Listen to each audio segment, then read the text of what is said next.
Hey, coucou tout le monde, j'espère que vous allez bien. On se retrouve aujourd'hui pour une nouvelle vidéo et ce sera une petite recette sucrée d'un petit dessert. Ce sera donc aujourd'hui un fard breton, donc c'est un fard au pruneau, un fard breton. Voilà, je vous laisse donc du coup avec la recette et les ingrédients. Et pour une fois, j'ai même des pesées donc à vous donner. Donc j'espère que ça va vous plaire. Voilà, je vous laisse avec la suite. Alors, au niveau des pesées et des ingrédients, il va nous falloir ici. Alors, je vais vous donner mes quantités et je vais vous donner les quantités qui sont normalement recommandées pour une portion normale. C'est un phare pour 6-7 parts. Là, je vais doubler le nombre de parts. Donc, il faudra du sucre en poudre. Là, j'en ai 200 grammes. Il faudra un peu de beurre pour le fond du plat, on verra ça après. Un peu de rhum, je sais pas, 10 centilitres à peu près. Ça, c'est vraiment vous gérez.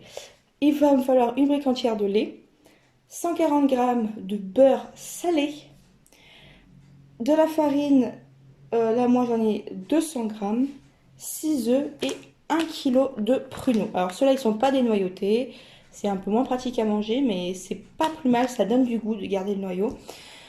Sinon vous pouvez les acheter des noyautés et c'est ce qui est conseillé pour éviter que les gens se cassent les dents dessus. Donc voilà, les quantités de base pour le phare breton pour à peu près 6-7 parts. C'est 100 g de sucre, 500 g de pruneaux, 3 œufs, 1 demi-litre de lait, 70 g de beurre salé, 100 g de farine, 1 cuillère à 2 cuillères à soupe de rhum. Et pour le temps de cuisson et la température, je vous dirai ça tout à l'heure.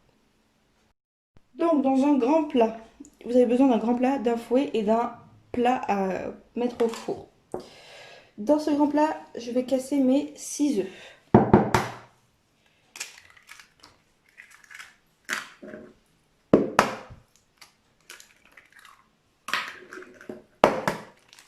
Donc voilà, vous prenez bien le temps de bien les casser.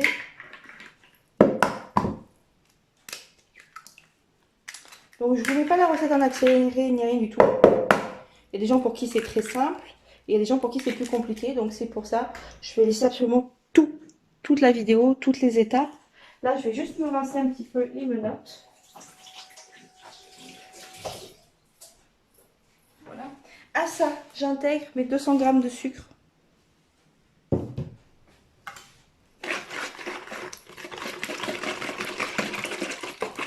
Et là, je bats bien et je cherche à faire un petit peu blanchir.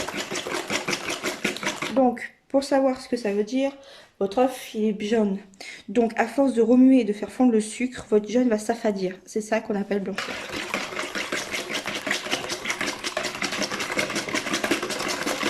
Ça peut prendre un petit moment. Mais...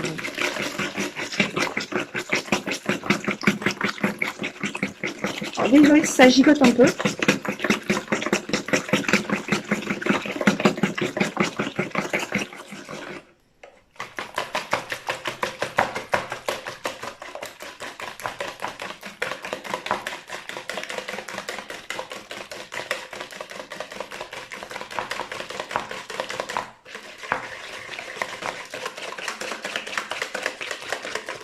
Il commence un petit peu à blanchir.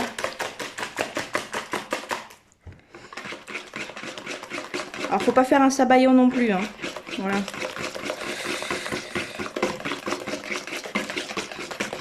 Voilà. Donc, maintenant, ce que je vais faire, c'est que je vais aller faire fondre 30 secondes mon beurre salé. Donc, pour ce qui est du beurre, il faut prendre un vrai bon beurre. Là, pour le coup, évitez de prendre le Eco Plus. Il faut prendre un bon beurre. Donc, moi, j'ai pris celui-ci. Le Gall Beurre Barat. Voilà. Fleur de sel de Guérande. J'ai vraiment essayé de prendre un beurre qui me paraissait quand même assez bien. J'ai mis à préchauffer mon four. Donc, chaleur tournante, 180 degrés. Donc, je vais maintenant incorporer bien comme il faut mon beurre salé. Oh. N'hésite pas à les gratter, à bien tout mettre. En fait, c'est ce côté salé qui va faire que ça va donner vraiment ce petit goût particulier.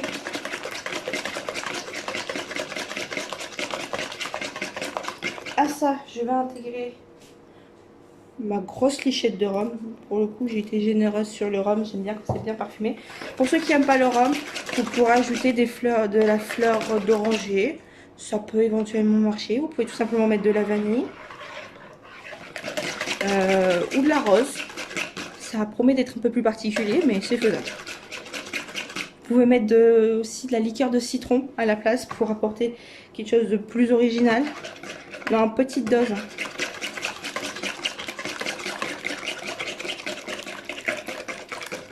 Donc on remue bien, il faut vraiment que tout soit bien incorporé.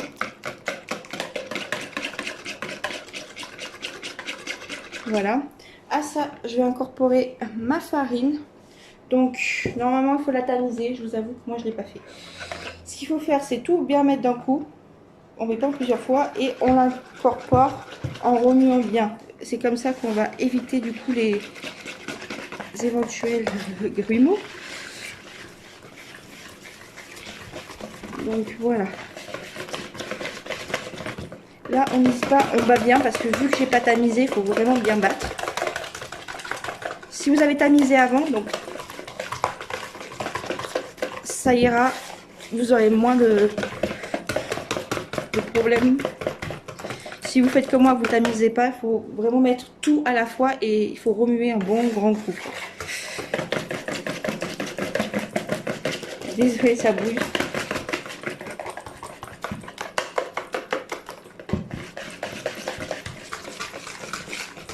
On n'hésite pas. Voilà. En gros, pour vous donner la consistance, il faut que ce soit une pâte à crêpes.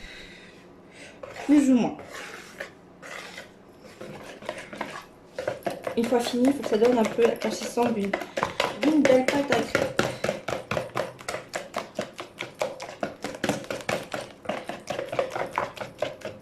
Voilà. Et donc là, apparemment, il va falloir mettre le litre entier. Ça me paraît beaucoup, mais on va voir. Donc vous pouvez mettre du lait entier pour plus de gourmandise. Ou après, vous pouvez mettre du semi-écrémé. Après, du lait complètement écrémé, je trouve que mettez de l'eau, ça ira plus vite. Hein. Mais bon, après, chacun son... Pour ceux qui veulent le remplacer par du lait végétal, vous pouvez le remplacer par du lait de riz, du lait soja, du lait d'amande, du lait noisette. Les noisettes, ça va donner un petit goût qui peut être sympa. Par contre, je vous déconseille le lait de coco.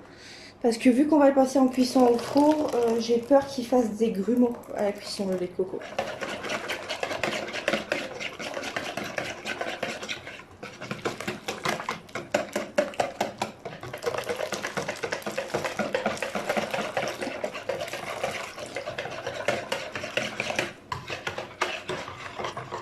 Vous voyez, c'est très très liquide.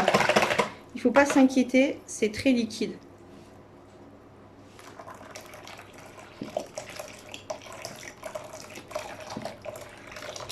Donc j'ai fait ce qui était marqué sur la recette du coup.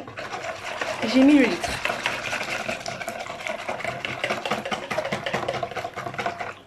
J'ai quand même envie d'y casser un œuf de plus. Donc par sécurité, moi je vais rajouter un œuf. Mais vous n'êtes absolument pas obligé. Mais j'ai toujours peur que ça prenne pas assez à la cuisson. Donc juste un petit œuf de plus.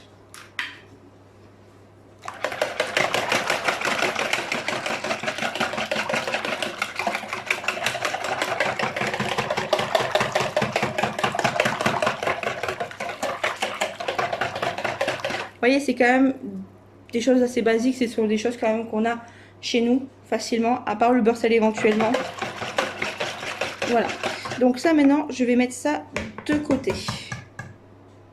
Là maintenant, on va avoir besoin d'un plat. Donc moi j'ai pris un grand plat. Les pruneaux, le kilo de pruneaux. Et du beurre. Donc je prends un papier que je plie en 4 ou 5. Je récupère mon petit morceau de beurre. Hop, voilà. Et je viens beurrer comme il faut tout mon plat avec. Pour éviter que ça ne s'accroche pas.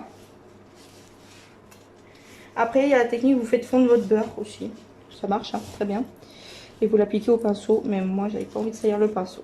Donc technique, pour ceux qui n'ont pas de pinceau non plus, un papier et vous écrasez votre beurre. Et vous allez voir, ça marche très bien. Voilà.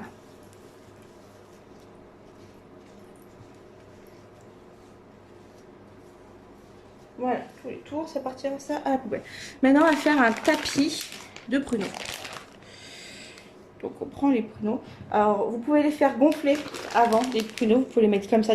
Ou sinon, vous pouvez les faire gonfler. Vous pouvez les faire gonfler dans du thé à la menthe, du thé au tilleul, du thé au citron, dans du rhum, dans du whisky, c'est possible aussi. Bref, vous pouvez les réhydrater et les faire gonfler.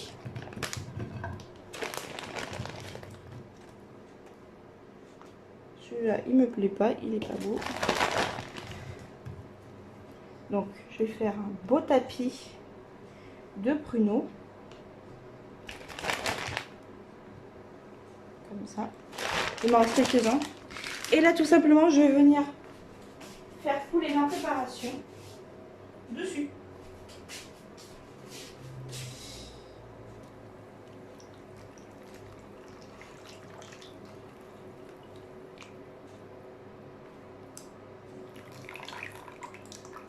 Voilà.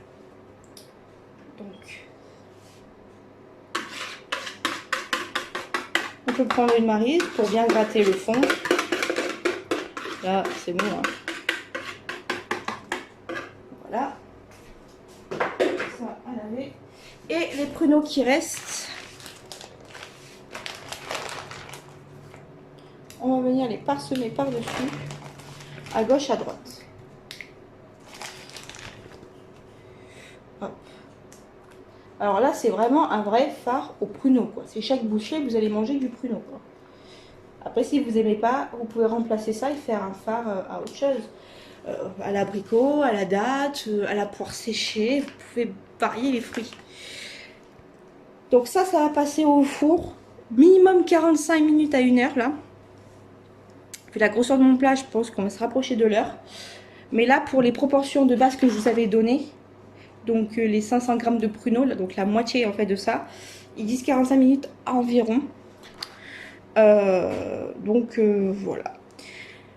Pour ce qui est des vrais Bretons, parce que moi je vis avec mon chéri qui a vécu pendant très longtemps en Bretagne, une fois que c'est cuit, ils prennent un couteau, ils coupent un morceau de beurre et ils reviennent tartiner une couche de beurre salé dessus. C'est pas une obligation. Donc là, je vais vous laisser, je vais faire cuire tout ça et je tente de ne pas oublier cette fois-ci de vous faire voir le résultat final.